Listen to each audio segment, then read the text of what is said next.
going on, guys? Hey, quick thing really fast before we get into the video. There's a job opportunity. I don't know the details on it. Kyle, one of our buddies from Instagram and Facebook and YouTube, he texted me and let me know Canyon Pipeline out of Utah is looking for help. If you guys send me an email for anybody that's interested in it, let me know. I'll shoot you Kyle's number, and then he can get you hooked up with whoever you need to be hooked up with. So, yes? The only other thing he said was it's quite a bit of work.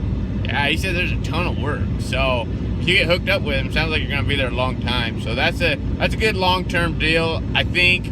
You never know. Longer term. Yeah. So, anyways, guys, stay tuned for the video. I've got to start catching up on YouTube channels, shout outs, things like that, but we're trying to catch up. We're just trying to stay ahead of all of this. But hey, Reno Schneider, I believe is how you pronounce your last name, buddy. I ain't sure, but guys, this dude just made his first test, 2-inch and a 6-inch. He's in the money. He's welding. Way to go, Reno. Way to go, Reno, man. Dude, you're a stud. Guys, anybody can do this, but you have got to do it. That's the one thing about welding is no matter how many people tell you how to do it, until you do it, it's just not going to happen unless you do it. That's it. Yep. So, way to go, Reno, man. You're a stud. Anybody else that's making their first test, second test, 100th test, I don't give a damn. Let me know, because every test you make puts you that much closer to your goals, your dreams, and keeps you in the money. So anyways, be blessed, everybody. Way to go, you guys.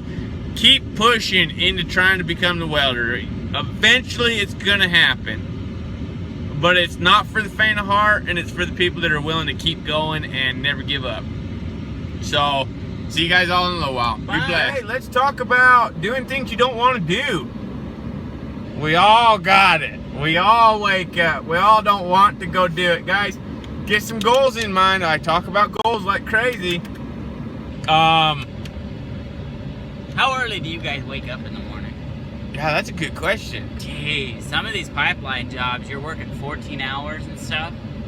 Oh my gosh. But who is it? It's in Ohio. They're working 16 hours a day, which gives you, from when you leave work to when you start, exactly 8 hours for sleeping. How bad would that sound? Go eat something, go to bed. That's it. And do it, because you're making a lot of money doing it. They really are. Yeah, comment below, how early are you guys waking up? I can tell you right now, me and Jed wake up between 2:30 and 3 o'clock every morning. Depending on the morning. Depending on the morning. If we don't get at least 6 hours of sleep, usually we don't do it. But this is kind of how our schedule goes. We wake up, pre-workout. I mean, my word. You're a zombie until you drink that delicious poison. Basically poison. But anyways, get you some pre-workout.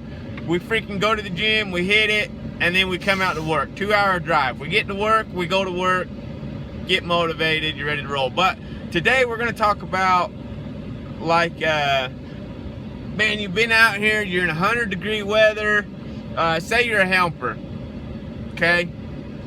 Jed, this is a good example of embracing the... Just say it. No. Sounds weird. I ain't doing it.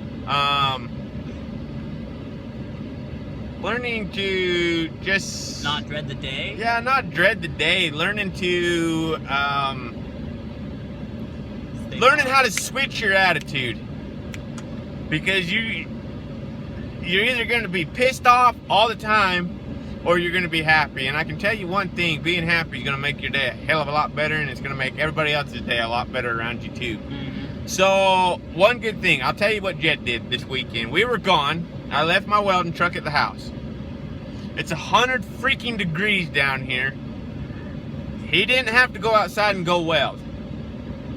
Jed went outside and went and welded. The only way you're going to get better at doing this is to go do it. Learn to embrace that. Freaking realize that, hey, this is going to suck. This is not going to be that fun, but if I want to get where I want to be, you need to start embracing it. Start realizing that, hey, it's my mental attitude towards it. Today's gonna suck or if it ain't. That's right. And you're gonna and you'll learn to switch it off. When the day starts to suck and you start to realize that, oh my gosh, it's 100 degrees, I'm in full FRs, I'm welding, this is not that fun. You know what? Click it over. Yeah. If you sit there and you focus on how hot it is and how the sweat's running right down the middle of your back and how bad that whole thing sucks, then you're going to have a miserable day. But if you can pull your head away from it, probably turn on some tunes or something, if you can just start thinking about something else, then you don't realize how bad that is. You really don't, guys. Like, there's just, some things are just gonna suck. Let's just put it that way. Some things are not fun things to do, and you're just gonna have to do them. I talk about goals all the time, you guys. You have to have something that you're going to work for every day.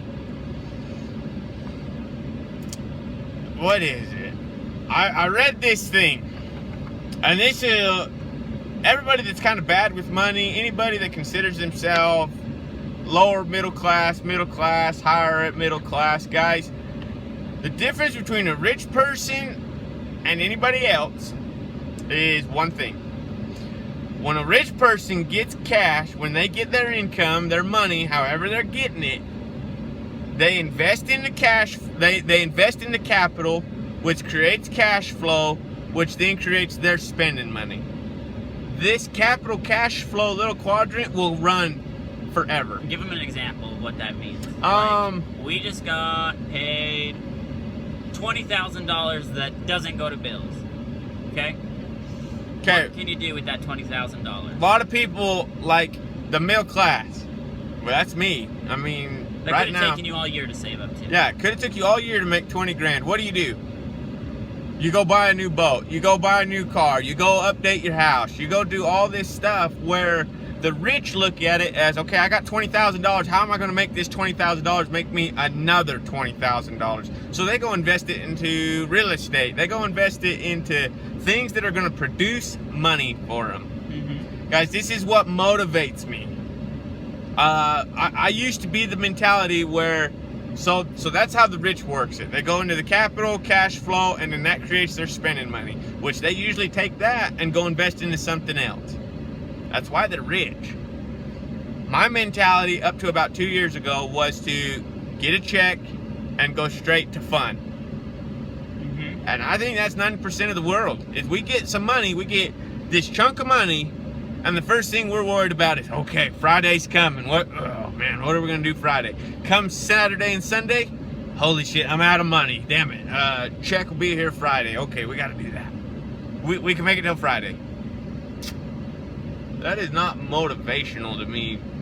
When you're always scrapping for money, That's desperate. that's desperate. You're always waiting for the next check.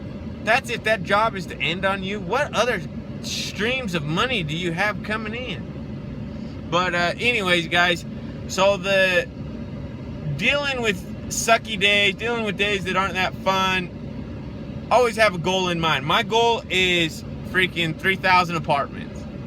One day I will own 3,000 apartments, and those apartments are going to make me money and produce my spending money. That's how I'm going to work that. Mm-hmm. I would rather live broke for the next 10 years and invest everything I got into real estate or businesses or whatever it is, to the point of where in 10 years I might have been just scraping by from the looks of what other people see.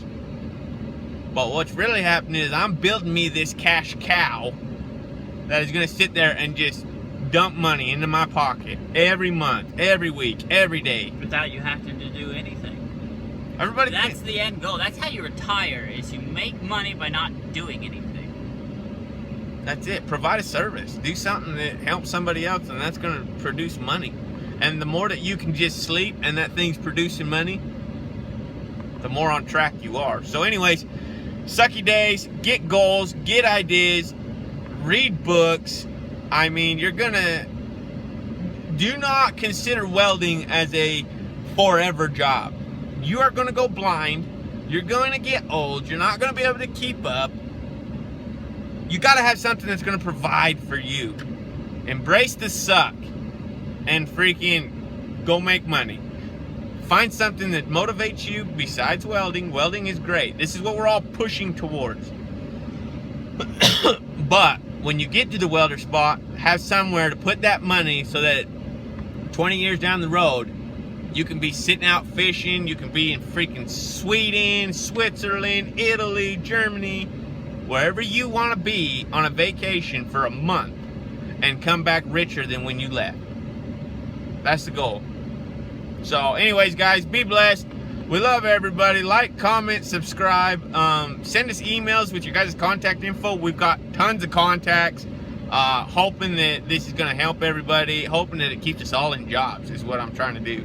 So SchofieldWelding@gmail.com. SCHOFIELD@gmail.com.